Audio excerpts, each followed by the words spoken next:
ជំរាបសួរបងប្អូនថ្ងៃនេះខ្ញុំមកបរៀនបងប្អូនពីការភ្ជាប់ Bluetooth ទូរស័ព្ទជាមួយនឹងការ Huawei បងប្អូនការ Huawei បងប្អូនអត់ដូចការផ្សេងទេបងប្អូនខ្ញុំធ្លាប់ប្រើការផ្សេងគឺស្រួលគ្រាន់តែបើកតែក្បាលវាអញ្ចឹងមកគឺបើក Bluetooth ទៅវាចេញអូតូតែការ Huawei អត់ទេបងប្អូនហើយគឺគ្រាន់តែខ្ញុំទិញមកចង់1ម៉ោងតែមកតែភ្ជាប់ជាមួយនឹងទូរស័ព្ទបានខ្ញុំទេទៅសួរម្ចាស់គេផងអីផងថាការខូចដឹងគេថាមិនខូចទេហើយម្ចាស់គេក៏អត់ដឹងដែរតើខ្ញុំស្រាវជ្រាវនឹងអ៊ីនធឺណិតទៅបានពីរបៀបភ្ជាប់ទៅ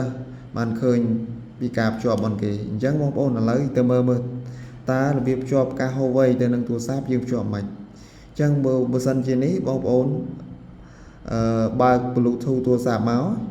ហើយបន្តមកទៀតបងប្អូនយកដៃនេះចុចអាគៀន2នេះបងប្អូនគឺចុចទាំងពីរអញ្ចឹងបើសិនចុចតែមួយអត់នេះទេតើចុចទាំងពីរអញ្ចឹងនេះដល់ចេញភ្លើងសអញ្ចឹងទៅហើយយើងបើក Bluetooth ទៅយើងអាច connect បានហើយ